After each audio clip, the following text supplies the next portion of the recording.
Act 1, Scene 1. The bus stop, late afternoon. Looking like a sidewalk Buddha, Leon sits comatose propped against the fence, a brass Tibetan singing bowl in his lap, a Raggedy Andy doll in Afghan dress with blood and burn stains nicknamed Yusuf draped around his neck. A shopping cart loaded with utensils, food, clothes, a cane, and strange sundry items, including a large plaster Buddha, oversized spy books, a Native American drum and mallet, dusty soccer ball, and an empty cat carrier is parked nearby.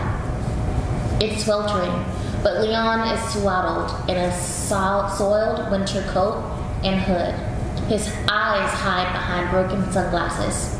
Derek, a briefcase slung over his shoulder, warily shuffles the bus stop, gently tossing a worn baseball from hand to hand, pausing to mop his sweaty brow with a monogram handkerchief and inspect the bottoms of his fancy Italian shoes for gum. He notices Leon and absently tosses a quarter in the brass bowl. Leon flicks it back. I didn't ask for a quarter, boss. Startled, Derek spins around. Leon flashes broken jack-o'-lantern smile. I'm just messing with you. Hey, if it makes you feel better, give me $1 so I can go buy a cigarette. The Korean lady at the liquor store on the Hill Street sells them for $1 a piece. Of course, you can save me from dragging my ass 3 blocks if you just give me one. Hey, you smoke, boss? Derek glowers, turns away. He spies his quarter, hesitates, then gingerly picks it up with his handkerchief. He squints at the traffic sounds. Where the hell is that bus? Playing hide and seek with you. It's a game Metro drivers play. They're always late at least 10 minutes. Except for the day, you're just 30 seconds behind because the boss blocks you at the door with some BS, and then you come running out just as the bus pulls away, bleaching black smoke and soot, and you're stuck hanging here gagging your guts out. And then the next bus is going to be about 20 minutes late to add insult to injury. Metro buses run on CNG. There's no smoke. Yeah? But damn. Learn something new every day. But you didn't answer my question, boss. Do you smoke? Derek's cell phone rings and he drops his ball answering it. Agitated, Derek lunges for the street, but Leon saves the ball for him. Derek doesn't acknowledge gesture. No, Mr. Adams. The bank will not invest your money in Hyperloops or any risky ventures like that. Yes, I know there's no time for you to earn it again. Yes, sir. I understand your risk tolerance. Look, I'm sorry, Mr. Adams, but I have to catch my bus. I need to get home to my family. Can we talk tomorrow? Self-driving cars? Driving me crazy. No, not you, Mr. Adams. Call abruptly ends. Leon scoots into his view, shaking his head. You ain't in no hurry to get home. No wonder Adams hung up on you. He know you lying. I see you every day shuffling up to the bus like dead men walking, or Jesus lugging his wooden cross on his back, checking your shoes every few seconds for gum, knowing there's no way you'll pick it off even if you found some, because you're too scared you might get the cooties on you. And all the time you're muttering about the bus being late, and then you're late, and then you let out this woeful sigh when it finally does come, because you know you're heading back to a place that just ain't home to you. Someone's missing. Derek pivots and gives Leon a withering look. Are you talking to me? Leon glances around. Unless I'm talking to myself again, Derek. How do you know my name? Leon resumes his meditative pose, refuses to respond. I asked you a question. I gave you an answer. You've been spying on me? Well, that would be fitting considering that's how I used to make my living. But don't flatter yourself, all right? I can't help but listen to your calls. Your voice is so loud, I'm afraid all downtown skyscrapers will tumble like the walls of Jericho. Bad enough we live in an earthquake country. You're pushing the San Andreas to do the nasty. Derek fishes in his pocket for a vial of Xanax pills and chugs a couple. Them happy pills, I like to ask you to share. Jesus Christ. Look, I work my ass off all day long. and then I can't even wait in peace for the bus without being hassled by some sidewalk toad. Derek swallows another pill. Sidewalk toad. I like that one. I'm going to add it to my list along with, bum, trap, hobo, wino, lawyer, shrinker, vermin, transit, and my favorite, homeless. Sticks and stones. You can't even look at me, boss. Why? Do I remind you of someone? Stunned, Derek drops the ball again. It rolls towards Leon, but this time he doesn't intervene. Derek scoops up ball with his handkerchief. As he stoops, he steals a furtive look at Leon. Why would anyone remind me of you?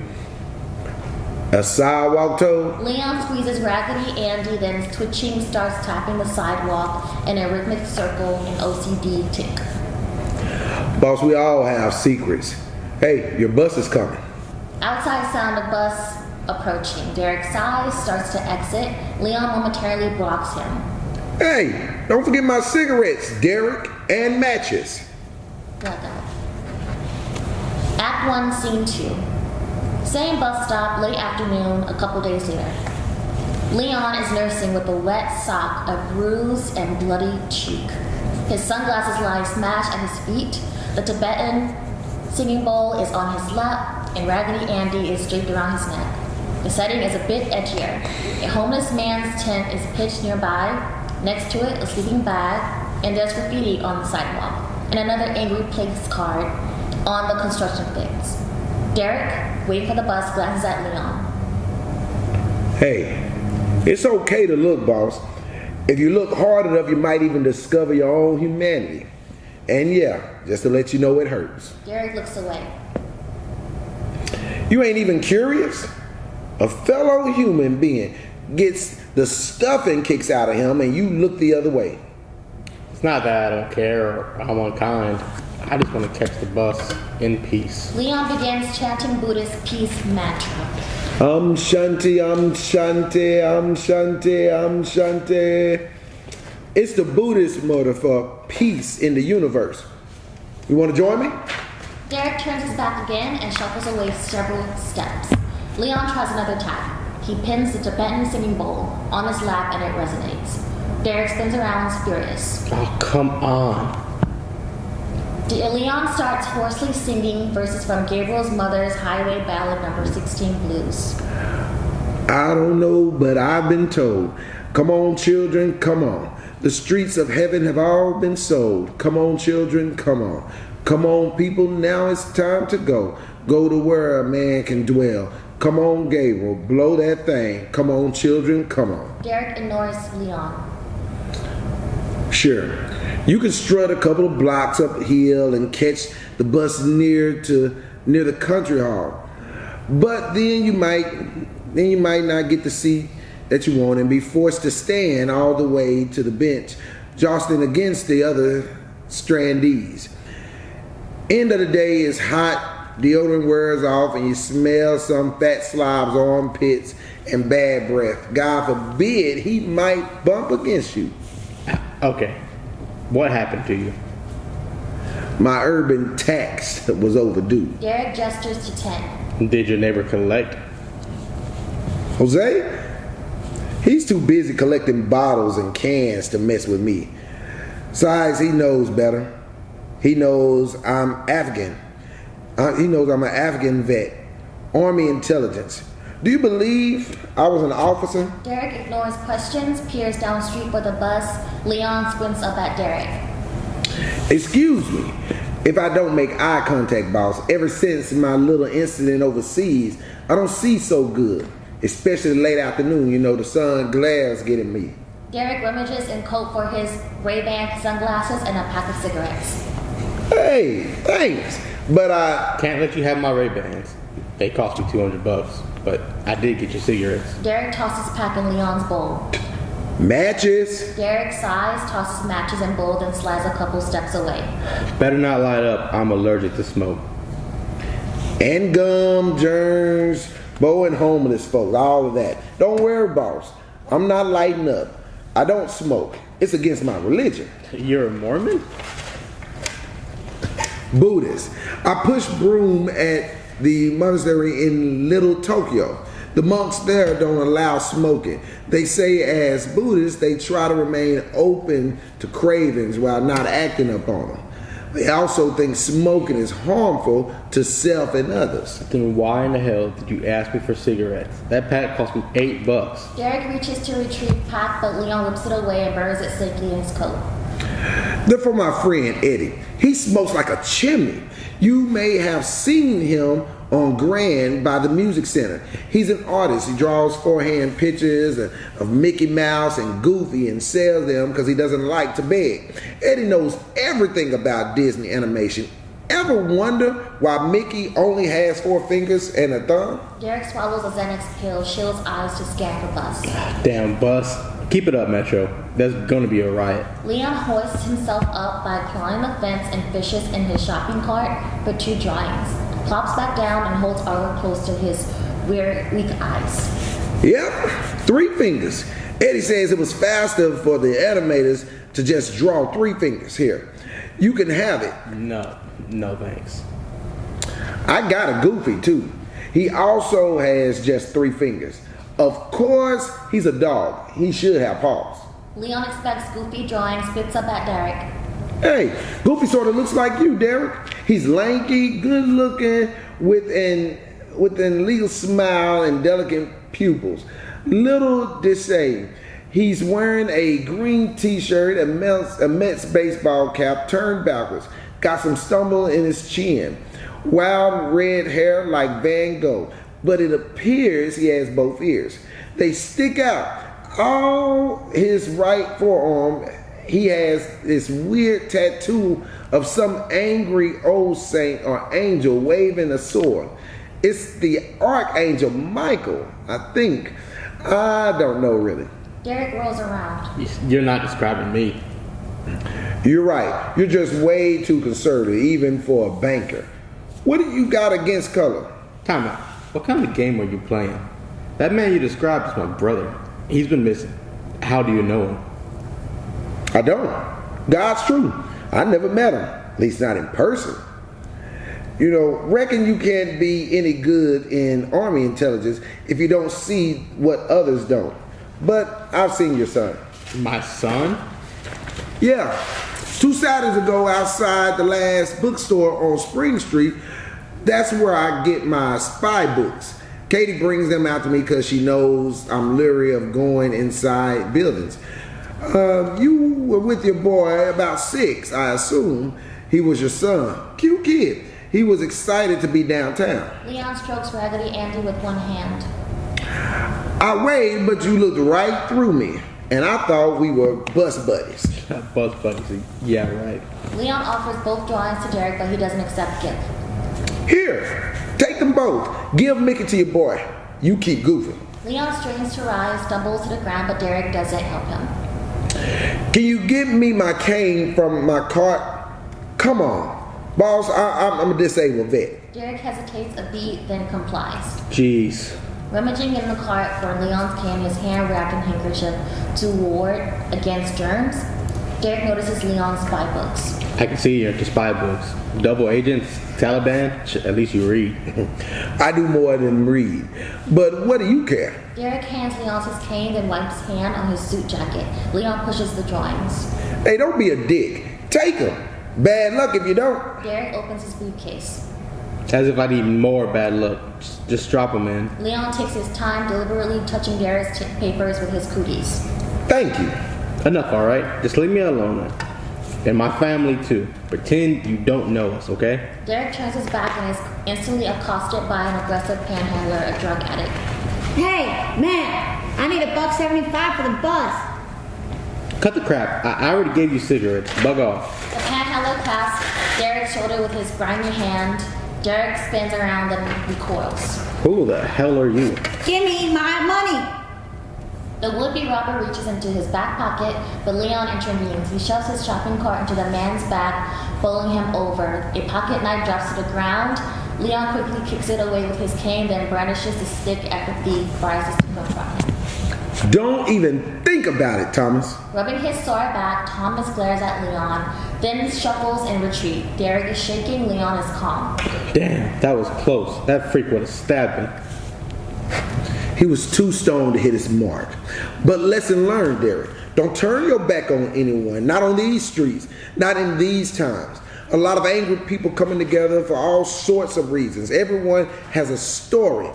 You know, Thomas' wife just left him after 16 months on the street. Says she's going to get herself clean. Thomas wants that too, but he's still on that waiting list for treatment. I'd advise you to catch the bus elsewhere, but you'll be taking your chances there too. It's like treading water in a kettle of soup that's just starting to boil at the edges. I'll burn more than your tongue, white boy. Still, Thomas have enough of street smarts not to tangle again with you. And what about you? Your doper friend might come back to settle the score. Maybe you should camp out at City Hall with the Occupy LA party. Nah, I prefer the high rent district. Leon grimaces and settles on the sidewalk during his rhythmic tapping. Derek chugs several Xanax pills. You keep chugging those pills like chitlins. You'll find yourself sitting here with me and begging for bus fare. Don't ask for the full fright. Sit with a quarter. Ignoring Leon's gib, Derek looks over his shoulder as Thomas retreats. He kicks his pocket knife over to Leon. In case he comes back. What do you care? You don't even know my name. Derek looks past Leon's for bus. All the days to be late. I think Metro's setting a new record for pissing me off. Leon rummages in his cart for a buffalo skin, Apache drum with painted eagle and mallet, and has a steady rhythmic beat. You can stand in traffic and beat this, Chief. Like sending smoke signals to the bus driver. Hurry up! Of course, you might get run over, but bearing that it'll help ease your stress. For real. The Buddhist monks and shamans beat drums to meditate. I read, it puts your brain in the alpha state. Imagine you can get stoned without taking drugs. I bargained for this with the African named Grey Wolf. Said his grandfather was a medicine man. Taught me how to journey to the spirit world, taking flight with hawks, hook up with the power animals and spirits. I can leave my body behind whenever I want, and maybe someday I just won't come back. Bon voyage. Keeps the evil vibes away too. Outside sound of bus approaching, Derek rushes to exit. You're welcome, Derek. And by the way, my name is Leon. Blackout. Act 1, Scene 3, same bus stop. Later that night, Leon is beating his drum looking fretful. There are sounds outside of sirens, drunken arguing from the tent nearby, and the lurid light from moon and other mayhem. Fade to black on Leon's anguished face. Act 1, Scene 4, same bus stop, late afternoon a week later. Leon is hunched forward, shaking, clutching Yusuf Raggedy Andy doll bandaged with bloody rags. His Apache drum is punctured on the sidewalk. Next to the drum is a dead rat skewered on Leon's snap cane. Another tent has joined the community with a bicycle and shopping cart and broken office chair. More angry signs adorn the fence. Derek shuffles wearily to the bus stop, recoils when he sees a rat in destruction, and gives Leon a wide berth. After a beat or two, Derek approaches Leon but can't force himself to touch him. Hey, you okay? Wake up, guy. It's almost time to go to sleep. Leon doesn't respond. Derek plays ventriloquist, throwing high-pitched voice to Leon's doll. Yo, Teddy, it's Raggedy Andy. Wake up, I'm hungry. Leon shakes himself awake. What the hell? It's a trick my brother taught me to throw my voice. I take it his name was Teddy, unless your brother is from another mother. Yeah, right. My mother and father were missionaries in Tegus, the capital of Honduras. And not in the good part. The Hondurinos and Catrachos, they didn't appreciate us, much less the gangs. Sometimes when my brother and I were out at night, we'd throw our voices to make it seem we were more than we were. Didn't always work, but Teddy took the brunt of it.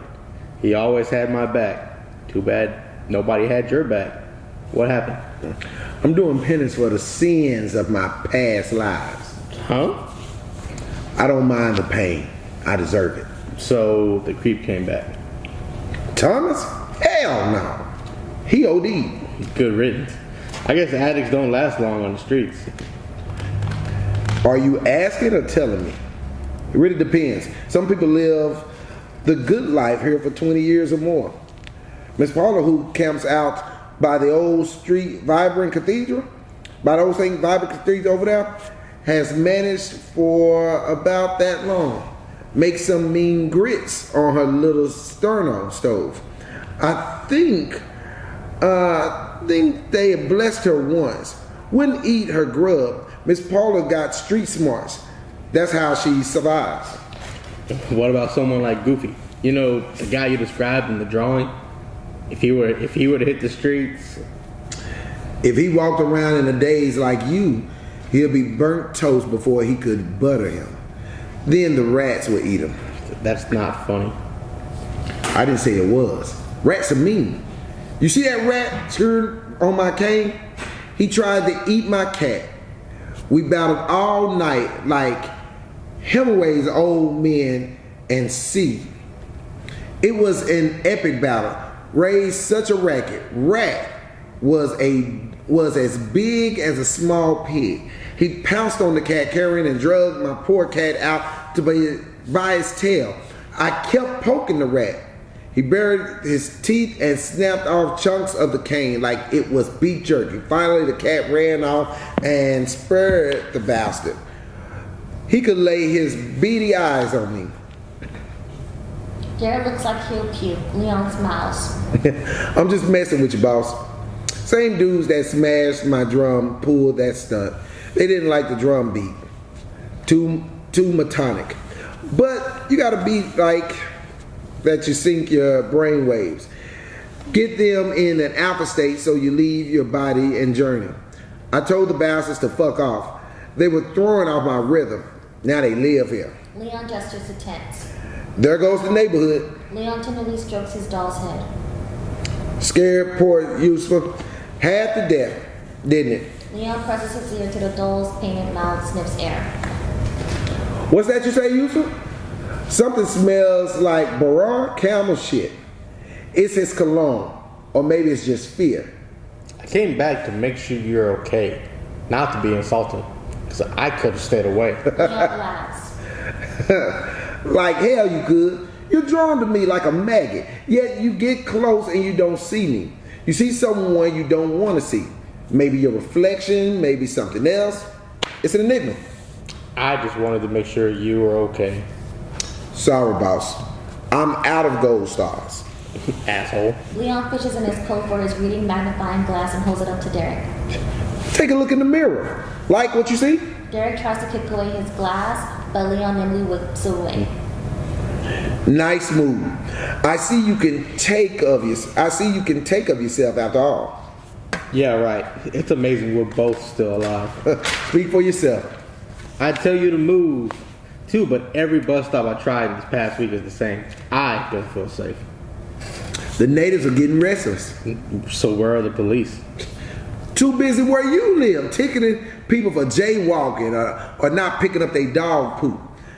If they ever showed up here, they'll just finish the job. One less bum on the streets.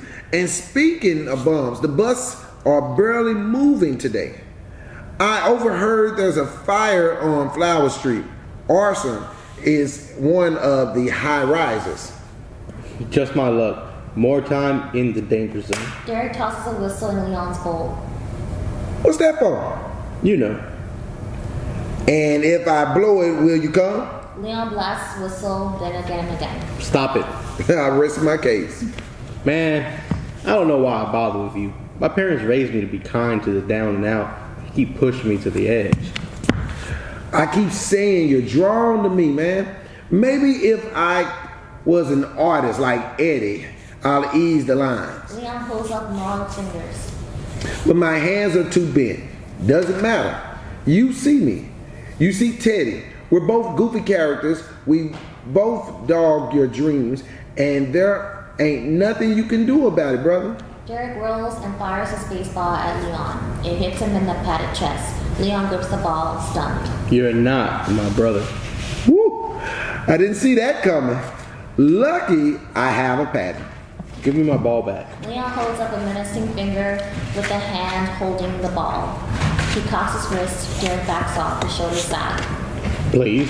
Leon gently tosses Derek his ball, which he reluctantly catches, drops in his briefcase, and rubs his hand clean with hand sanitizer. Leon grimaces. I don't know where my brother is, but I bet you do. Then you should never buy a lottery ticket. I'm not saying your brother is among them, but there are thousands of homeless in LA. You think I keep tabs on everyone? You keep tabs on me and my son. Leon smiles malevolently. Your wife too. Good looking tall woman.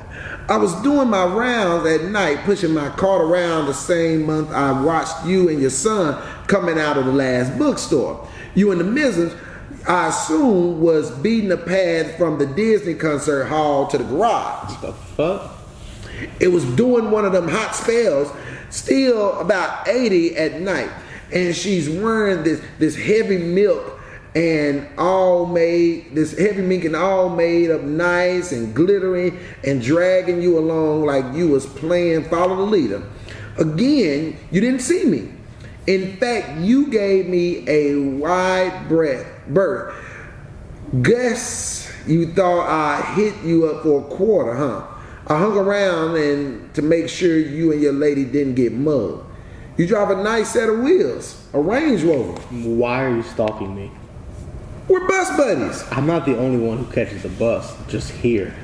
Then that makes you special. I'm glad that I amuse you, but you give me the creeps, honestly.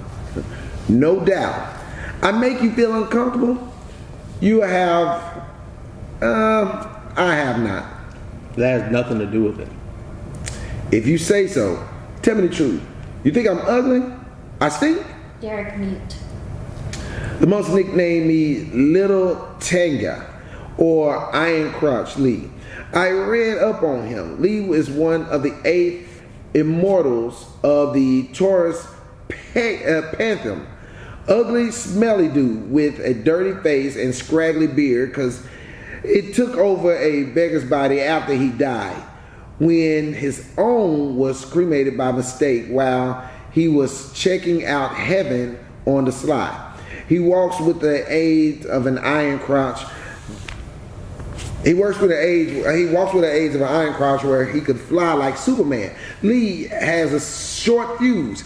He's irritable, but is kind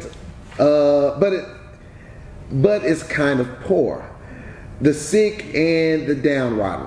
So you think you're God, huh? I think you're goddamned. Lee carries the medicine guard that could cure any illness and never runs out. I wish I was Lee. I'll help everyone on the streets, but I'll spread thin. Don't you think? Derek taps his watch. My damn watch stopped. Derek yanks it off, wrist, dumps it in his coat pocket. Leon cups his ear to sidewalk. So has the bus. No problem. I'll keep you entertained and vice versa. I was telling you that the monks think I look like the beggar god because, well, I do. But I'm no god, boss. Just a watchman. Stalking innocent people. No, just observing, doing my job. I mosey with my cart up and down the streets from Skid Row to Bunker Hill. Don't see so good, but my other senses are finely tuned. I hear the chatter, smell the touch of decay, feel the despair. I take mental notes, pick up scraps of conversations from the guys lounging on the grass by Ovelia Street, press my ear against the tents at City Hall, overhear the police shooting the breeze. People are frustrated as hell. They want what you got and won't share. I ain't talking about your fancy house and your car, your wife's mink coat. They want respect. Then earn it. Ain't that what I'm doing? I managed to get you to at least look at me. No small feat. Don't dump your guilt on me. I've been there, man. You know, the poor people in Honduras wanted the same thing, but they didn't sit on the street asking for a handout or hassling any stranger that walked past. They foraged in the dumps. They did odd jobs. People have a choice, you know. You don't have to be poor and homeless or use drugs as an excuse to escape responsibility. You don't have to steal or stalk innocent people. What have I done wrong to you? Leon shrugs. I'm just a plain guy trying to make a living. There's nothing plain about you, boss, except your suit. No offense, it's boring. Maybe we should swap clothes. Leon starts to take off his jacket and hood, exposing burns over most of his body. Derek stares. Yeah, ugly all over, me and Lee. But sitting in your banker's ivy tower looking down, it's all beautiful. But let me tell you something, boss. You can build a skyscraper to heaven, but still can't rise above the frame. You say I'm a stalker. You're right. I stalk trouble. There's a slow boil on the streets. It's picking up steam. Soon it will boil over and lots of people will get scattered. Doom and gloom. That's what you're watching for? You're stalking out a front row seat on Hill Street for the parade? I ain't looking for trouble, boss. I'm looking for hope in everything and everyone. Leon holds hands against his chest. Neighbor, it's an ancient Sanskrit greeting. Means I salute the God within you. Derek squeezes his fists overhead. There's no God in me. If there ever was, he fled when I got the chance. And enough preaching. I swallowed a lifetime of that BS from my folks. None of it means shit. And to think, I came back here to thank you for saving my ass. By giving me a whistle? Leon tosses whistle back. Go blow it on the bench. Don't they have a drum circle on Sundays? Nice cool breezes. No riffraff to snag your attention from the young woman in the bikini dancing in the center, swaying her hips and coconuts like sexy palm trees. No doubt you'll be watching that show. You'll have plenty of company. The bums are everywhere, especially on the beach. God's country. Maybe I'll join them if they buy me a new drum. How about a steel one? I'll beat out the countersoul beat. Leon pounds sidewalk. Pounding devolves into rhythmic ticks. I don't feel sorry for you. Good, because I don't feel sorry for me. I feel sorry for you. I wish I could save you, Derek. Save me? From what? Leon holds up magnifying glass so Derek can see his reflection and cocks his ear. Your chariot's arriving. Derek hastily exits blackout. Act 1, Scene 5. Next morning, Derek's desk and bank tower facing a large window with open frame. Sans glass with a painted view of the Los Angeles skyline and beyond. The prop includes a shallow outside ledge. His brother Teddy's baseball sits idly in the middle of the desk. Derek is talking on the phone. There's no risk in sitting on the sidelines while the bull market stampedes to new high, Mr. Adams. Those extra returns could cover college for your grandchildren or pay for your dream trip to China. Remember when we talked about the Great Wall? It should be on everyone's bucket list. Yes, sir. A balanced portfolio is prudent. We're just tweaking your balance ever so slightly. No. I'm not putting my commission before your interest. In fact, I resent... Mr. Adams hangs up. Derek holds a receiver for a beat before slamming phone, then mutters under his breath. There's got to be a better way to make a living. Derek reaches down on his desk for his pills, oblivious at first to two characters who alight on his window ledge, eating a drum. Under his wing is Derek's brother, Teddy. He's wearing a green shirt, a Mets baseball cap turned backwards. His face is grizzled, his red hair tousled, and his Haddock eyes wide open. And on his right forearm, he wears a large Archangel Michael tattoo. Leon releases Teddy and flies away. Teddy speaks through window. Money isn't everything, brother. Look at this view. Beautiful. Derek peers up, nearly tips his chair over. Oh my God, Teddy. Teddy flashes gap-toothed smile. Hola, hermano. Can I come in? How the hell did you get up here? We're on the 26th floor. The windows don't open. When there's a will, there's a way. Teddy steps through the open frame, settles on Derek's desk, bewildered. Derek pulls Xanax vial and finds it. Damn, Xanax pills are making me hallucinate. Teddy grabs a vial and tosses them out the window. And you knock me for being an addict? There's a better way to fly, little brother. Try journeying with Hulk. You can go anywhere. Heck, you can visit other planets and circle the sun without getting burnt. And you Don't need old Archangel Michael to protect your soul because it's free at last. Now, if I could just get rid of this ugly tap. Derek slumps in his chair. Daddy leans close. What's the matter, bro? You look like you've seen a ghost. Wishful thinking? In a manner of speaking, I've been looking all over town for you. Teddy picks up his baseball and plays catch with himself. In all the wrong places. Did you check the crack house? I think not. Nasty places. Druggies and drug dealers preying on each other. I kept waiting for you to rescue me, but you never came. Oh well. Want to know what happened to me? It doesn't matter. You're here now. Am I? Teddy starts singing in the Irish lit Bob Dylan's I Dream I Saw St. Augustine, substituting his name for St. Augustine. I dream I saw St. Teddy, alive as you and me, tearing through these quarters in the utmost misery. Oh, Teddy. You gave me the boot. I had no choice. I was sick, Derek. Of all people, I thought you had my back. I always had yours. I even took the old man's hits for you. Remember? You totaled his Ford. You made me drive. You were too stoned to keep your eyes open. But you're the one who hit the cow. Then you kept its bell as a souvenir. The old man beat me with it. Okay.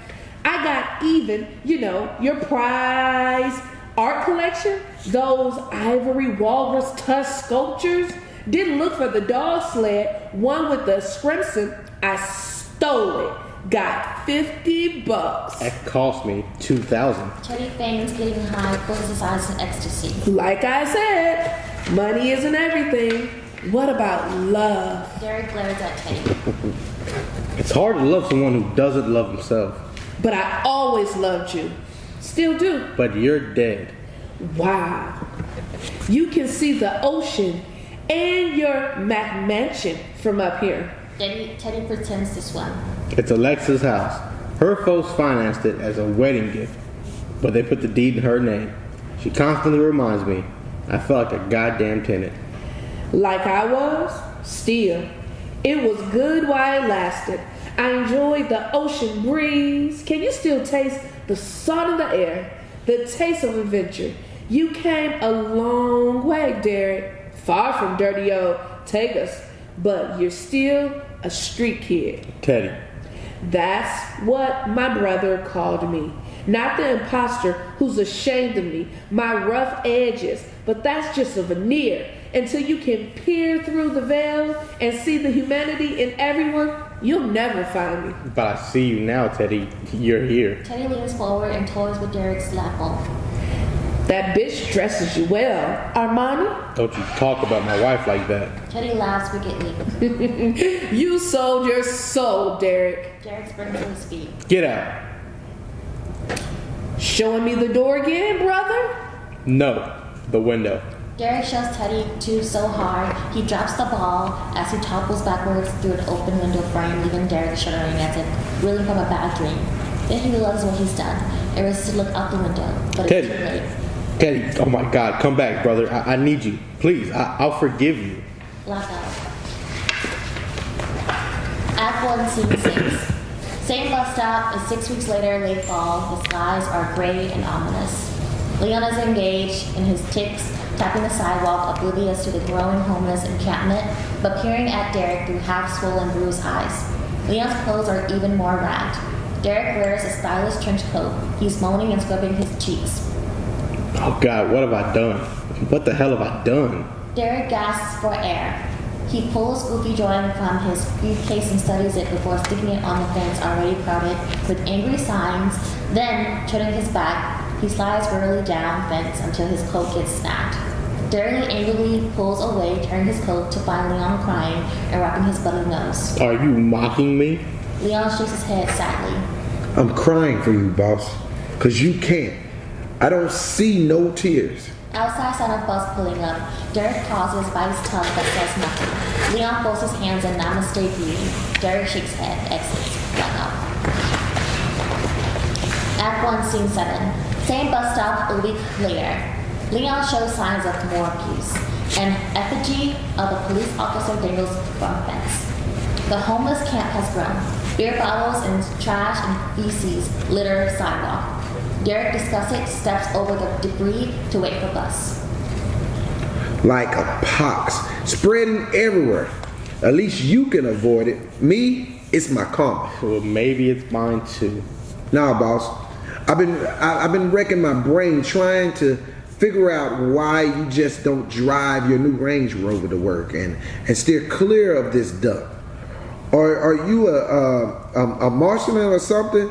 Or a rover can zip up mountains, slide down the domes. Hell, I bet the gas guzzling beast can glide on water. Not through LA traffic. Leon laughs. So, a big successful guy like you takes the bus with the people because you're afraid of driving LA freeways. Man, that just makes my day. Leon starts singing off key. And if I don't come, just jump off the LA freeway. Derek forces a smile. You're mangling Guy Park's song. Derek starts singing. If I could get off this LA freeway without being killed or caught, I'd be down the road in a cloud of smoke to some land that I ain't bought. Leon and Derek both laugh quietly. Hey, not bad for a white boy. You can actually hold a tune. Derek blushes. Teddy was the singer of the family. He played guitar too. He used his charm to get all the girls in Vegas. And you wonder why you were followed at night.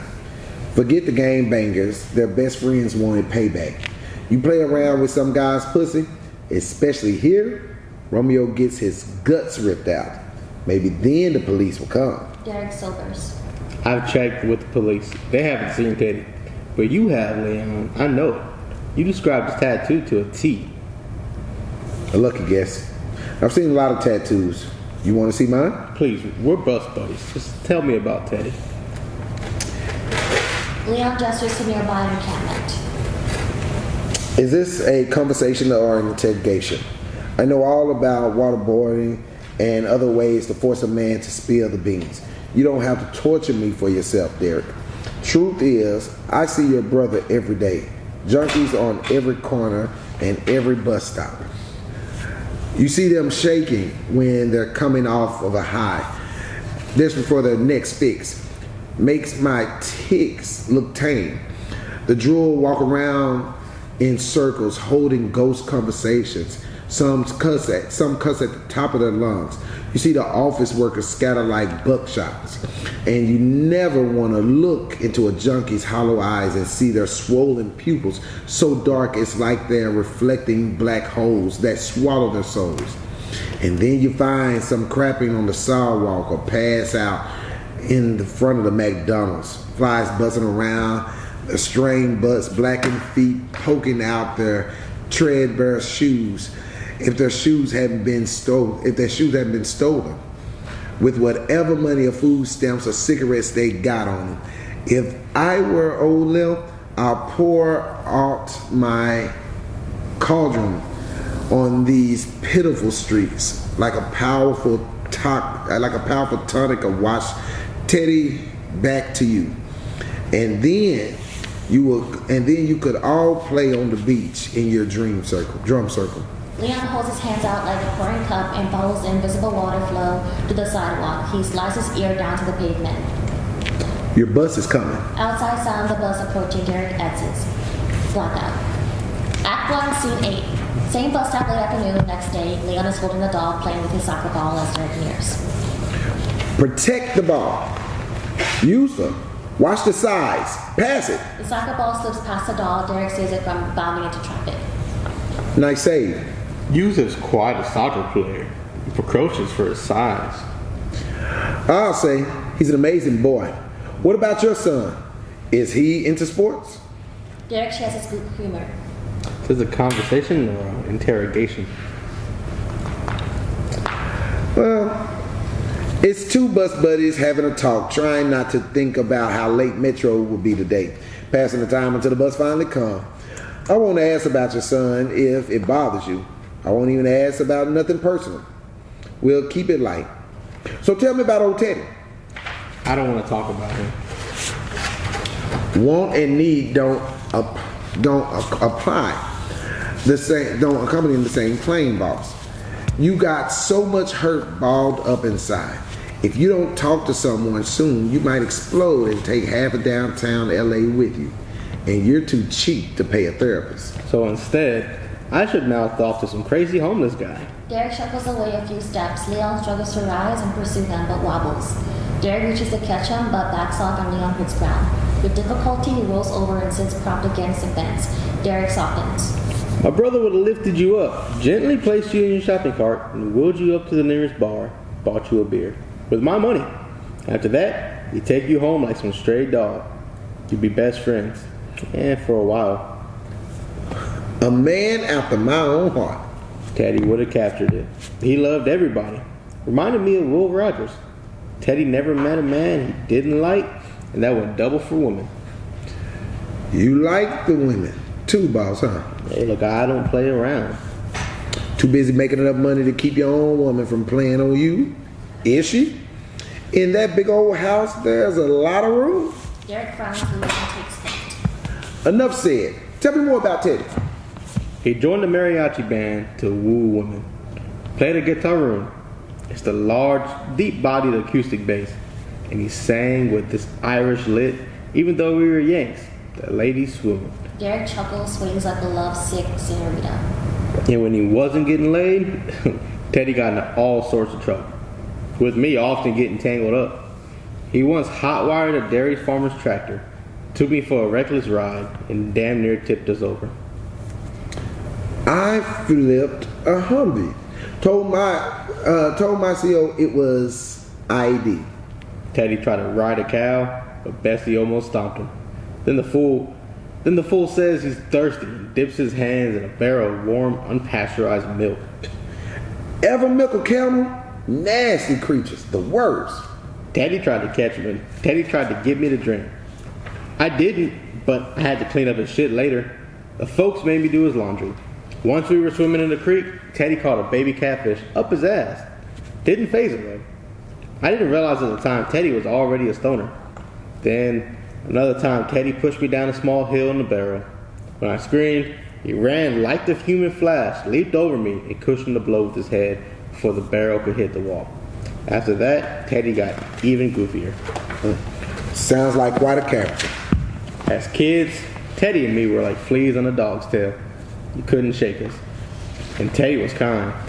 Not like a saintly way, for sure, but like, like giving away my cigarettes. Teddy would give away half of our pantry to companions. Even then, my folks suspected Teddy was stealing to pay for drugs. Honduras is a really poor country, and we were dirt poor. So it hurt everyone, but I was proud of my brother. Derek fondles Teddy's baseball with both hands. But never prouder than watching Teddy play baseball. He could play any position like a pro. The other players called him Manticato, the fool, because of his antics between plays. Then they admired him, fake Irish lit and all. And no one cheered louder than me. You played baseball, Leon? Soccer. I played soccer when soccer wasn't cool. Even in the Bronx, growing up in my foster family, when the other kids were playing stickball, I kicked around town with my ball.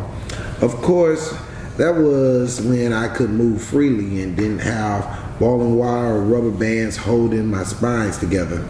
And like you, I never went anywhere without my ball. I even brought it to Afghanistan, where football and kites are kings and queens. I'm glad we got something in common. More than you know. Anyway, one day I was approaching the base, idly dripping around myself, when this whirling dervish comes flying out of the desert and steals my ball. Yusuf was a natural athlete, even at 6. Smart, graceful, and full of mischief. No pun intended, but that took balls to steal mine. Made me chase him. I'm surprised my buddies didn't shoot the kid. How about your son? He into sports? Derek laughs. Prince Alex? Yeah, his fingers are too delicate. Alex is into arts. Alexa bought him up a Steinway baby grand piano. takes up the whole living room. Instead, he practices 3 hours a day, hired a private music tutor, and you wonder why I'm in no hurry to get home? The bitch has you migrated. The bitch has you migrated to the hilt to her lifestyle. You're more. Hey, My bad. Sorry. Teddy lived with us for a while after our folks died last year. In his rattled brain, he thought he could turn Alex into like some all-American boy. When Alexa wasn't home, his uncle tried to steer him into the dark side. Took him to a Dodger baseball game when his beloved Mets came to town.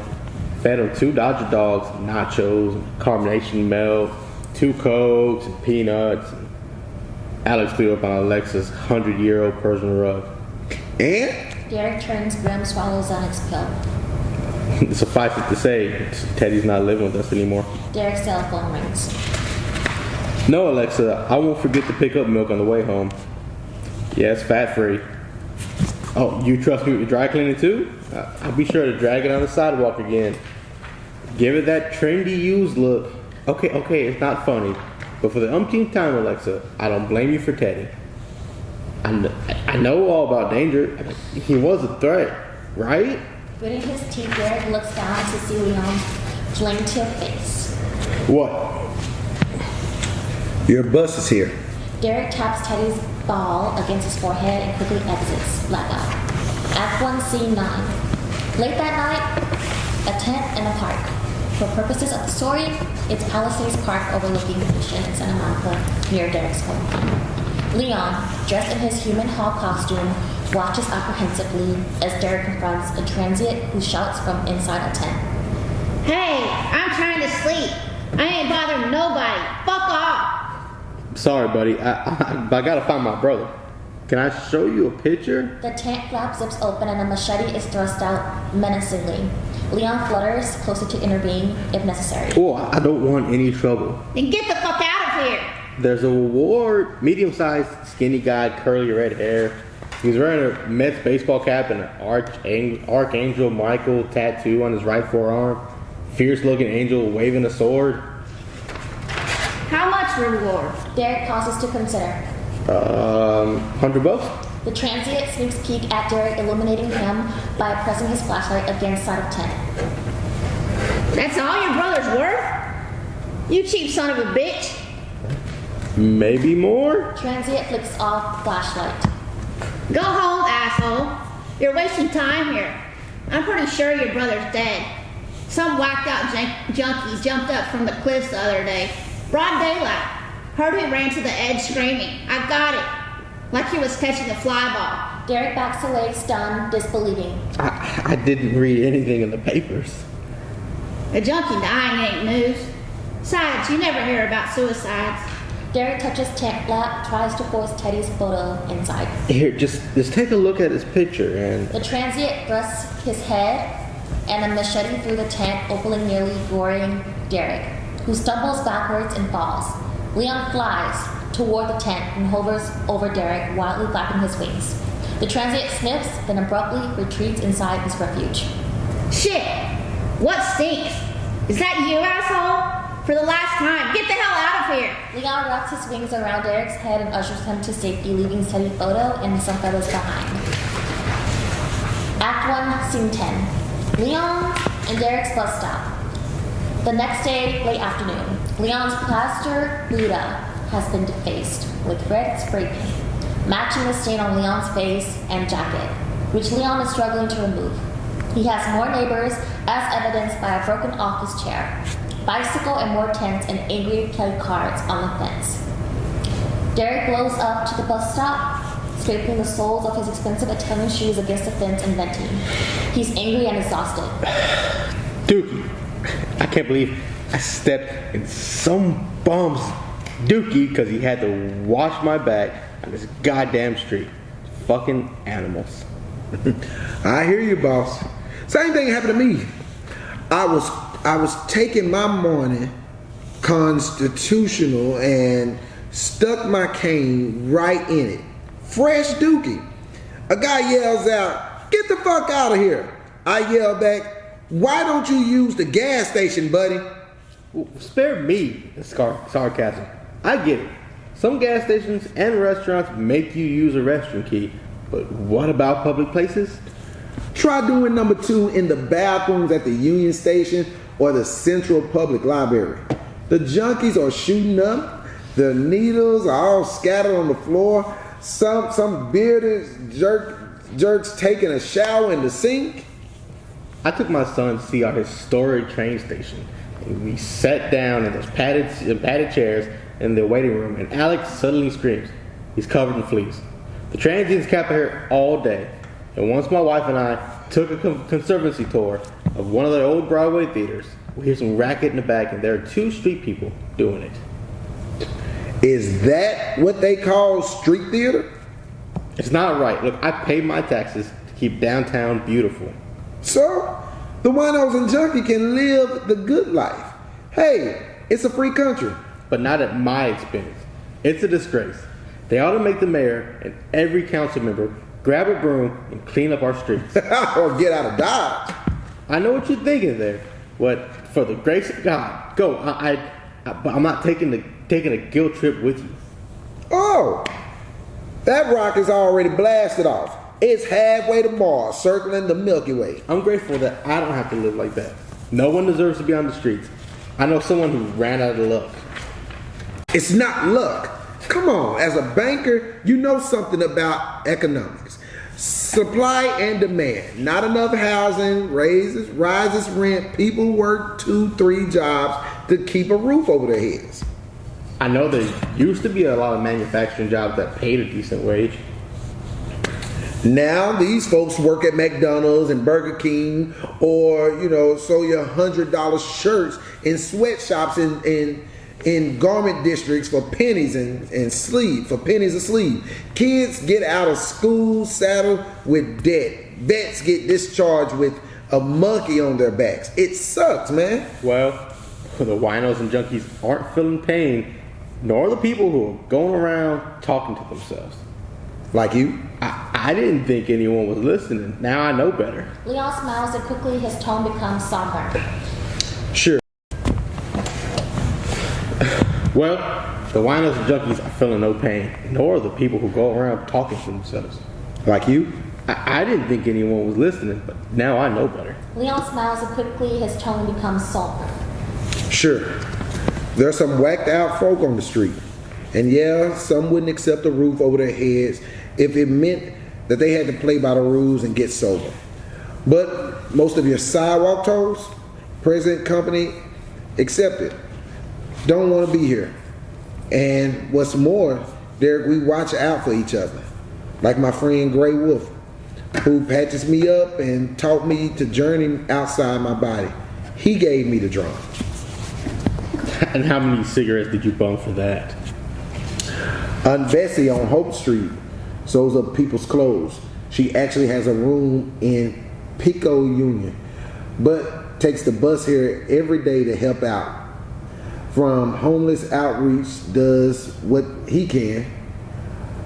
Miguel from Homeless Outreach does what he can. Manuel always has a smile. No doubt, and a legal smile. The monks feed me. The ghosts don't eat much, so I share with some of the women and families. When I used to donate blood plasma, I'll buy the kids toys from the toy district. Cheap stuff, but it made everyone smile. No, boss, they're not all prostitutes. Their children aren't bastards.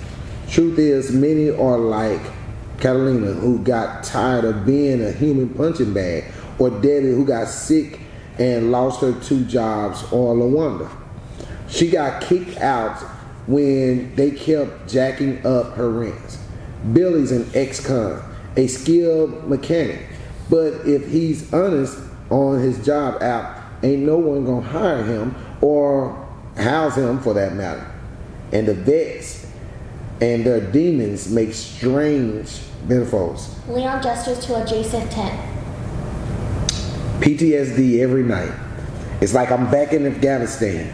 Even if it's just in my head, I beat my drum to tune them out. Until your buddies busted it over your head. Some community. Does anyone have your back? What about the guy who draws Goofy? Leon becomes sober, hesitates. Eddie? He did. Once. Leon sighs, pauses to compose himself. Thanksgiving and Christmas, it was like a jubilee. Folks are genuinely grateful, not just for the food, because they can finally relax. People get caught up in the spirit. There used to be a priest who passed out 100 bills on every Christmas. To winos and dopers? Man, you haven't heard a word I said, man. Norris Metro. I filed a complaint. Bus is later than ever. Leon stretches indolently. And it'll be late today. There is an angry LA march. Hero? Outside sounds of chants and honking cars in support. Derek scowls. Checks soles of his shoes. My son has a piano recital. I'm gonna miss it, and Alexa will be pissed. Why do they have to march during rush hour and snag traffic for hours? Trying to get attention. Let people like you know the 99% are fed up. Enraged, Derek slams his baseball on the sidewalk so hard it bounces back to him. Whoa, I grew up poor. I know what it's like to have and have not. I paid my own way through college, waiting on tables, cleaning toilets, and putting up with guff from a sadistic manager who resented me because he thought I was privileged. I worked as a grunt for years before I became a broker. So don't tell me about being fed up, because people have a choice. Do they? They really do. I don't know anyone who was born with a silver spoon. Certainly not my brother, and not me. But we had choices. I could have chosen to be a bum, freeloading off family and friends, blasting my music all night and all day, chasing women, or even become a junkie, hot rolling a fix of ice. But I gutted it out, and now I'm enjoying the fruits of my labor. I earned it. And if I come across as a hard ass, I don't care. I don't. Really. Lord, I do believe I struck a nerve. And what about your brother? What happened to him? Derek squeezes his baseball like he's going to beam Leon, but turns and shakes his ass. You like fucking with me. Still here. Go for it. Leon wags his head disapprovingly. Your ass isn't hard enough. Furious, Derek turns and hovers over Leon and doesn't flinch. So who are you to judge me, huh? You sit there lazing in the sun all day, staring up lady shirts, forcing me to debate when you have nothing to say. What the hell are you? A watchman. Watching what? You can hardly see. Then I ain't gonna get much of a gator looking up ladies' skirts, am I? Shut up, man. I don't know why I talk to you. Just because I feel sorry. For yourself.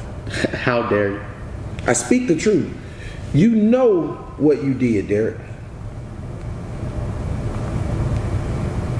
Derek loses it. The big man whirls and socks Yusuf the doll in the head so hard the doll goes flying. Leon jumps on Yusuf like a live grenade and covers his head. Incoming! Now Leon loses it. He lays on the sidewalk trembling and sobbing. Yusuf, my poor boy. Not again. Not again. Derek comes to his senses. He's shaken but can't bear to touch Leon though he tries. Look, I'm sorry. Get up, all right? I didn't hurt you. I didn't even touch you. Leon just clings to Yusuf, wrapped by tears, outside sound of buzzing. Derek flustered exits. Act 1, Scene 11, same bus stop. It's 3 weeks later, drizzling. The wretched homeless encampment has grown with more angry signs posted on the fence. Yusuf the doll is wearing a head bandage. Leon's remaining teeth have been knocked out. Leon is prattling and cooing to Yusuf in Arabic as Derek approaches carrying a large black umbrella and a McDonald's bag and plastic-covered case. Noticing Leon's cart, it's overturned. Derek rights it and gathers Leon's books and things. It's okay, Yusuf. Mastala henna litalafa. Derek steps over and sheepishly hovers over Leon, covering him with his umbrella. Leon peers up and flashes toothless grin. Long time no see, boss. Yeah, I've been doing field work. Busy times. You'd think a banker would be a better liar. So much for your training. I can hardly see your face, but I know you're spitting out bullshit. Told you I worked in the Army intelligence. I could always smell deceit. Leon pushes to calm his battered memory, softens. Except one time. I was embarrassed. Why? Because you wiggled your ugly white ass on some busy downtown street in broad daylight? Now, if you were homeless, nobody would mind. They wouldn't even see you. Don't believe me? Leon struggles to stand. He pulls down his pants to expose a badly infected lip. Your leg's infected. You need a doctor. Yeah? You gonna pay? Or take me to county general? Heck, Derek, you can't even see me. Like you're talking to a ghost. I'm more than that. We're all more than that. Pull your pants back up, brother. Leon struggles to hike up his pants. That ain't a word you should use lightly. It's just a word, like boss. So what's up with the doll? Leon glares at Derek. Okay, I admit, I have anger issues. You think? I got issues too, but I keep a civil tongue and a gentle hand. Buddha teaches you to detach, look beyond yourself, size. I ain't your therapist. Do you think I need one? You think I need one? Grown man playing with dolls in public? I don't know. Leon strokes Yusuf's wounded head and sneers at Derek. This ain't a doll. Well, it is. I mean, it was. Now it's more, much more. And you hurt my useful, scarred the hell out of him, as if he hadn't been through enough hell. Derek steps back a safe distance. Tell me. Leon shakes his head. I told you about Teddy. That's because I genuinely wanted to know. Derek props his plastic-covered briefcase against the wet fence and leans against it. I'm all ears. I'd like to know how a vaunted Army intelligence officer winds up on the streets of downtown LA. You have a bus to catch, and it's almost here. I'll catch the next one. Derek dangles McDonald's bag. Look, I even brought a treat. Derek dumps blob in Leon's Tibetan singing bowl. Leon takes out magnifying glass, sniffs. This ain't a hamburger. What is it? Ginger? Bread, vegan style, with no eggs. Leon looks dubious, curls nose. Alexa's vegan. Then what was gingerbread doing in a McDonald's bag? Got my hopes up. I'm not vegan. Just only in her house. Leon sniffs again, scowls. You're hurting my feelings. I'm not trying to poison you. It's a peace offering, a gift. I was out of line. Figure you're a Buddhist. Derek smiles, moves closer. Bad luck to refuse. I suppose beggars can't be choosy. Leon preempts and silences Derek with a menacing finger. But you try first. Not that I don't trust you. Derek tastes, but his face and body language betray his real intent. It's delicious. Leon takes lick, then smacks his lips, grimaces. Just like my mammy used to make. Sort of good. Not. It's not all that bad. It's all natural ingredients. And they're blowing right through me like a white tornado. Leon rises stiffly, clutching his buttocks. Watch my stuff. What's on the street is public when no one is watching. Why you think people dookie in the bushes? Oh, geez. How far is the gas station? Is this going to take long? Because my bus is coming.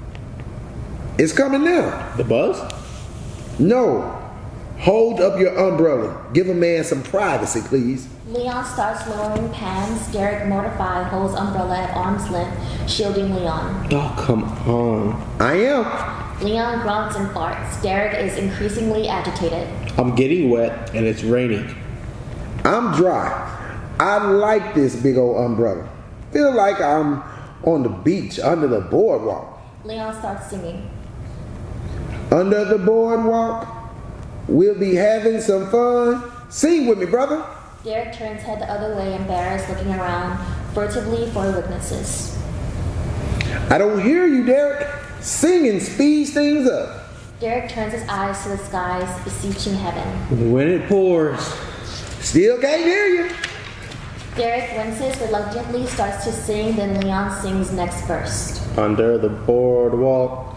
Under the boardwalk, we'll be falling in love. Leon stops and sighs. False alarm. I didn't have to go out there. Leon pulls up hands. Derek, furious, yanks away umbrella. Leon resumes wet sidewalk seat, squeezes eyes shut, lets tongue taste rain.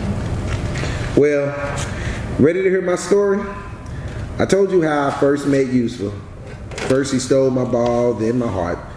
First time in my life I ever felt a connection with anyone or anything. I thought I'd find a home in the Army, but I didn't connect like I hadn't connected with my foster families. Teachers, nobody until Useful blew out of the desert. Love at first sight. Of course, I never had a love affair with Uncle Sam. Too many rules. I broke all of them with Useful. Let him free rein on the base. Took him riding in a Humvee, up in the helicopter. Carried him on my back through the streets while people stared aghast. We made kites, went to soccer games. I fed Useful, clothed him, customized that raggedy end dog to look like an Afghan.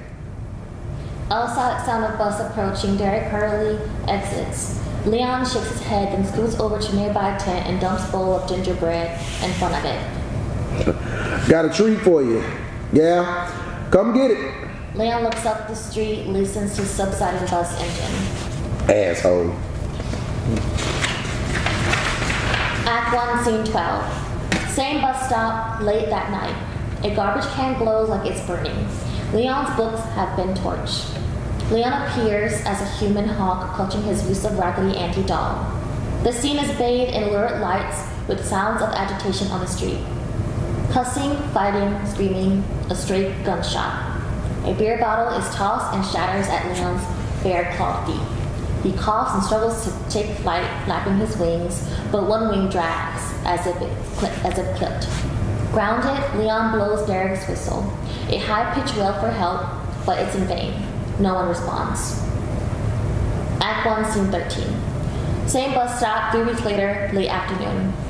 Derek, exhausted but bristling with rage he can barely contain, confronts Leon, who is peering at the burnt pages of one of his books. Others scorched by Tom's lie at his feet, spilling from an overturned burnt trash can. Leon's cart is overturned and his possessions scattered. Guess not enough sex in these books for my taste. And they didn't yield much heat either. I don't know what to tell Katie at the bookstore. Why don't you tell her about your mythical cat, the rat? Ignoring question, Leon sighs and flings the burnt book at a nearby rat tent. You never had a cat, did you? It turns out, Leon, if that's your real name, you haven't exactly been truthful. In fact, you've been downright cruel. I'm starting to believe that you're really a spy. You know about torture? That's for sure. Leon yawns and stretches. So you want me to teach you the tricks of the trade? You're going to break me, boss. Subject me to waterboarding. Stick a counterpart on my privates. Throw a hood over my head. I did a little spying on my own. I had to know what happened to my brother. Heard someone resembling Teddy jumped from the Palisades, but as fried as he was, my brother wouldn't have committed suicide. He valued life. His, mine, and even yours. Santa Monica police confirmed no one matching Teddy's description turned up dead. One cop thought he saw my brother board the local Big Blue bus downtown. LAPD here is useless. Less than useless. You were right about that. So I went to the source. I volunteered serving meals at the Union Rescue Mission so I could feed off the street folk. Got a new perspective. You're right. Everyone has a story. But no one knew Teddy's story. They didn't have a clue. You're the only one here who could describe Teddy.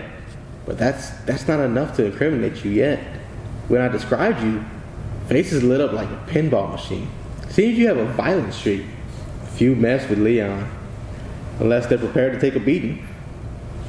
Word on the street is you killed somebody. My brother? That's a big accusation. But then you're a big man. You going to beat a confession out of me? I already told you. I never met your brother. I would have liked to. Him and me would have had a lot in common. We both appreciate wisdom when everyone around us is jumping headfirst off the deep end in a shallow pool. I sent Teddy packing with a wad of small bills and that archangel tattoo. He didn't resist. Treated it as a lark, even when I took his house key back. Still, my brother was all too trusting of strangers. He thought someone else would take him in. Who wants to shelter an addict? For weeks, I kept an eye on Teddy. He hung out in Palisades Park with other homeless. I brought him blankets and food. Promised him he'd work it out. Then he stopped recognizing me. Maybe because he used your money to buy meth. Or maybe he got tired of seeing my guilty face. And one day he was gone. I believe the cops. They said Teddy gravitated downtown. How ironic. Teddy escapes me only to find you. You got it all figured out, huh? Sherlock. Well, there's no other explanation. Leon shrugs, then rummages in his coat for a crumpled letter and staple photo of Teddy and holds it close to his face. Teddy, come home. There's room enough in the big house for all your demons. I said I feared you harmed Alexa and Alex. And you know that's bull. You always could tell. The truth is, I sent you away because you didn't fit. Not in my neighborhood, not in my life, but now I don't fit. I turned my back on the one person who always had mine. I'm sorry, Teddy. No one should live on the streets. I keep hearing Dad's stern admonition, the one he delivered when I ran from you after we got jumped the night in Texas. You're my brother's keeper. We're all my brother's keepers. He sounded like God, but I'm not Cain. Come home, Teddy. We'll open that you used sporting goods store we dreamed about as kids. I still carry around your baseball. Hell, I don't even leave you with that. And you're the sick one. Well, cure each other. But we'll cure each other. Come home, brother. Love, Derek. This is how I know your secret, boss. And I know what Teddy looks like from this photo stapled on the letter. And here you thought I was psychic or maybe psychotic. Derek snatches the letter. How the hell did you get this? I meant to bring it to the Union Rescue Mission with me, hoping they'd deliver it. Leon rises painfully to face Derek. It was delivered. You lying piece of shit. You stole my letter. Leon flashes his gnarled hand in Derek's face. You really think I could pick your pocket? With this? I can barely stand on my own 2 feet. That time you beamed me with the ball, it wasn't the first. You smacked me and chopped poor Youthful on the head with a briefcase a couple of weeks earlier. You were in a tizzy venting about Alexa, the bank, and of course Metro. Half of your papers flew out. The letter landed in my lap. I tried to hand it back to you, but you didn't see me. You still don't. Leon sags against the fence, gasping for air. I didn't kill your brother, Derek. I killed my son. Outside, sound of bus approaching. Derek, scowling, runs off stage. Scene 14. Same bus stop. It's a week later. Late afternoon, dark already and cold. Leon, badly bruised and stripped almost naked, is shivering. His shopping cart is overturned. Most of his possessions are gone or broken, including the magnifying glass. The Tibetan bowl lies on his stomach along with the Yusuf doll and his punctured soccer ball. The transient community at the bus stop has grown with more tents and debris. Graffiti is painted on the bus stop sign. The fence is completely covered with angry signs. Derek is covering Leon with his coat when Leon perks up and flashes a toothless smile. You can't cover your sins by covering my black ass, boss. At least it didn't take your sense of humor. I wasn't joking. Leon coughs hard, spitting up blood. Derek hesitates, then helps raise Leon's torso so he can breathe better. Now you're doing it. Got my cooties all over you. And they're the kind you can't wash off. They'll stick to you like fleas on a dog's tail, like my tats. Derek stares hard at Leon, who squints up at him, puzzled. You're looking for my tattoos? Flip me over, but be gentle. They really did a number on me this time. That's not what I'm looking for. You said if I look hard enough. What do you see? What do you want me to see? Me? Leon perks up. You mean Lee? Me? You? You're not a ghost. Then you see a murderer. Something else we have in common, Leon. I was wrong to accuse you. Leon peers up at Derek and smiles. Is that the parsley tie you're wearing? Derek leans closer so Leon can see his unorthodox tie and stroke it. Did your rich wife buy that for you? Damn. There's hope for you yet, boy. You could be the Soul Train. You could be on Soul Train. I don't dance. Not even at my wedding. Much to Alexa's chagrin. Leon coughs hard again and trembles. We all dance, Garrett. That's what life is all about. Stuff keeps getting thrown in our way and we learn new moves. Meet new partners until we get it right. Maybe not in this life, but in the next, or the one after. That or maybe 100 lives. Does that mean that I'm coming back as a cockroach? You and me both. But if I had a choice, I'd come back as a hawk. Couldn't you just see me soaring above the skyscrapers? My knee eyes peeled on the ground, watching all the action below, ready to swoop down and scoop up some unsuspecting rat. Of course, with my luck, I'll be reincarnated as a rat. A big, ugly, nasty one. With my luck, I'll be your twin. Before it's too late, I think I need to get my act together. Been looking at changing jobs, taking a pay cut to work for LA. Homeless services, I could help them finance affordable housing. I mean, I'd make them build everywhere. You ain't got the balls. Okay, you got one. You tell your sweet wife about your plans. I did. And? She wished me well. In hell. There ain't no heaven. There ain't no hell. Only they're here and now. Leon unleashes a bloody cough. Derek presses his monogrammed handkerchief to Leon's lips. Derek notices the blood but doesn't flinch. Gonna have to burn your handkerchief. It's swimming with the cooties now. Derek winces but shocks Leon by stuffing the bloody claw in his coat pocket. Then Derek pulls out a water bottle and holds it up to Leon's lips. Leon sips, then falls back against the fence. A beer bottle is tossed their way and shatters. Derek scowls at an adjacent tent. Looks like I'm gonna be careful where I step around the bus stop. As if you ain't now. Derek pulls out his new vial of Xanax. Well, Teddy's in a better place. That's all.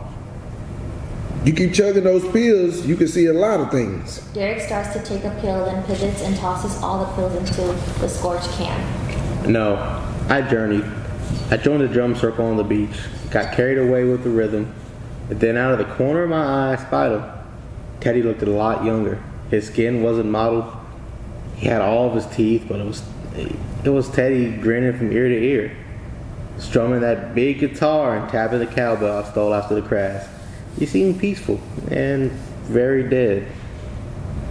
He blessed you with a visitation. I'm glad you got closure. Leon gives Derek a stark look. Do you want to join him? Derek edges back. He picks up the remnants of Leon's cane and raises his fist. What the hell, Derek? Here I thought you finally saw the light. You think I'm going to hurt you? How? With my breath? And you know I didn't hurt your brother. He would have warned you, which is what I'm doing now. Don't take the bus tomorrow. Derek drops the cane, steps closer to Leon. The soup's gonna boil over. I told you I'm a watchman. I hear the chatter on the streets. Take notes in my head. The pot's something. The pot's something. People gonna get burnt. Save your ass, boss. I'm warning you. And what about you? What about me? What if I take you home? I have an extra bus ticket. Leon laughs, but it triggers a rasping cough. No more drum circle for me, boss. You're really tripping today. I'm serious. I'll take you to a doctor, patch you up, then I'll score you a Section 8 housing voucher from the bank. Affordable housing on the west side is tight, boo. We'll find something, just until you get on your feet. Leon taps the sidewalk with his hand in rhythmic OCD pattern. Section 8 voucher doesn't guarantee an apartment. Lots of folks on the street have vouchers. There's no houses. And even if there was, I told you I don't like walls. Maybe I could camp in your backyard. Have Alexa come out and feed me vegan gingerbread and ice ladders. I could teach your son to fly. Derek grimaces. Leon softens. He smiles. Just messing with you, boss. I appreciate the gesture, but I'm already dead. And you got one last bus to catch. Derek stands firm, shakes his head. No. Check your watch, boss. This might be the day Metro's on time. Derek removes his watch from his pocket and drops it in Leon's bra's bowl. Stop ticking, remember? Leon holds the watch to his ear, shakes it, then peers at the back and reads inscription. To my loving brother and best friend, Derek. Yo, Teddy, tell your loving brother to split before his thick head gets split. I don't want any more blood on my hands. Leon tries to hand watch back to Derek, but he refuses. Just keep it. You're more like a brother to me than I was to Teddy the past few months. You know I'm going to give it away. Derek shrugs. So, okay. I'll keep it if you promise to call in sick tomorrow. Ain't much of a stretch. If you promise to leave tonight. Soon enough. I told you I'm already gone. Died 2 years ago in Kabul after taking my son's life. Technically Yusuf wasn't my son, but from the time he stole my soccer ball, I treated him like he was. Leon's hands roam the punctured soccer ball. He wasn't just another desert rat fending for himself. For as I could tell, he lost his folks, but had an older brother, Muhammad. I think 14. He was polite too. Too polite. But I didn't heed the warning signs. Leon bites his lip and grips the wounded soccer ball. When Muhammad invited me to Iftar to break the Ramadan fast and at sunset with he and Yusuf and his uncle's large family, I was overjoyed. Without telling anyone on the base and leaving my gun behind, I headed to their apartment building with a plate of dates and pula, a rice dish, and the Raggedy Ann doll I had custom made for Yusuf. But it was just Muhammad and Yusuf when I got to the third floor apartment. I barely had time to grab Yusuf when his brother donated his suicide vest. Leon pauses a beat to hug Yusuf's doll. Took almost 12 hours to rescue us. For the first hour or so, I could hear Yusuf whimpering in the dark. Not so loud. He was brave. He was a brave boy. Still, I hugged him and hugged his doll, choking on the dust and blood until his pain faded into the stillness. I spent 2 months in the hospital, then the army, and I split unceremoniously, and I ended up here as far as I could run with a broken back and a broken sight. But this is where I needed to be. Doing penance. Saving souls. At least one soul. Or maybe that soul will play it forward and save another. You owe it to Teddy, Derek. Tomorrow you stay home with your kid. Leon tosses Derek's soccer ball. Teach him to dribble a soccer ball and learn to dance. Outside, sound of bus approaching. Derek hesitates for a moment, not sure what to do with both a baseball and a deflated soccer ball in his hands. Leon, serene, gives Derek the namaste salute, and Derek's gone. Leon and Derek's bus stop the following night. Leon in his human hawk incarnation is perched atop his overturned shopping cart, clutching the Yusuf Raggedy Andy doll. He's illuminated with burning lights. His remaining books are shredded, as is Derek's coat. The plaster Buddha head is smashed. Leon's eyes are bright and wild, reflecting the terror of the night.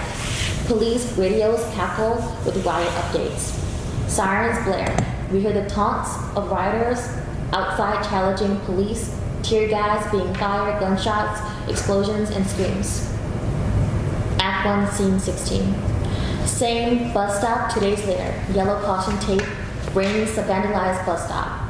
The shopping cart is overturned and broken. Leon's plaster Buddha head is crushed, his use of dolls shredded, and his Tibetan singing bowl is bent and blood-stained.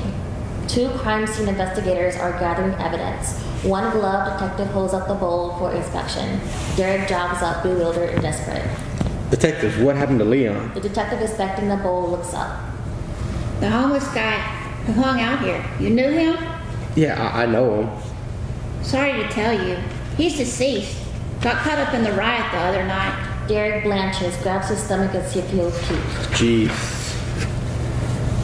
You wouldn't be related. Friend, bus buddy. Bus buddy, huh? What was his last name? Derek shrugs. Kept it casual. Casual, like don't ask me for a quarter? Derek frowns, shakes his head. Leon never wanted a quarter or anything. He gave freely to me and others. Derek scratches his shoulder. Please? His name was Leon. He had a story to tell. I didn't want to hear it at first. I was too absorbed in my own drama, but then... Sorry, I didn't mean to be flip. What's your name? Derek, Derek Miller. Here's my card. Derek offers his business card. The detective eyeballs it. You're lucky. Your bank was ground zero. I take it you weren't there. Lucky break for you. I called in sick today. Then today I gave notice. Second detective pulls Derek's watch from evidence bag. Eric gave Derek his watch. I assume this belongs to you. Your name's engraved on the back. It's busted. Second detective peers at watch, holds it to his ear, then hands it to Derek. It's working now. How did the victim get a hold of your watch? Looks personal. A keepsake. I gave it to Leon. He was like a brother from another mother. Do you know if Leon had any family? He had a son, Yusuf. He died in Afghanistan a couple years ago, suicide bombing. That's a shame. So Leon was a vet? That's helpful. We can look up his records or his fingerprints. The detective resumed their work in earnest, but Derek presses them for more intel. Leon wasn't just another transient camping out on the sidewalk. He was a watchman. He had my back. He warned me to steer clear of downtown this week. I wanted to bring him home, but he refused. Insisted that his fate. Can I ask how he died? Second detective holding Tibetan bowl looks up grim face. His throat was slit. Bled into this ball. Derek reels, catches self against bus stop bowl. Takes a beat to compose himself. It's a Tibetan singing bowl. Brass. Singing bowl? Yeah, ping it with your finger. The detective complies, hears vibrating sound, smiles. Has a nice ring. Peaceful. Like your friend. He looks serene. Derek turns away as he dabs his teary eyes. He looks down and discovers hawk feathers. He picks one up and gestures to the detectives. You mind if I keep this feather? A pigeon feather? Hawk. Hawk. I know there are peregrine falcons downtown, but I've never heard of hawks here. Derek glances up, squints at the bright sky. There's one. He's up there soaring with the angels, watching over us. The detectives both give Derek a dubious look, but he's oblivious. Outside sound of bus coming. Is that your bus coming? Don't want to miss it. Derek glances at his watch and smiles. Couldn't be. It's on time. Derek plops his briefcase on the sidewalk by fence and sits. You're going to miss your bus. Don't you need to get home? Maybe I'm already home. Derek takes out quarter, pings Tibetan singing bowl, and smiles as lights slowly dim.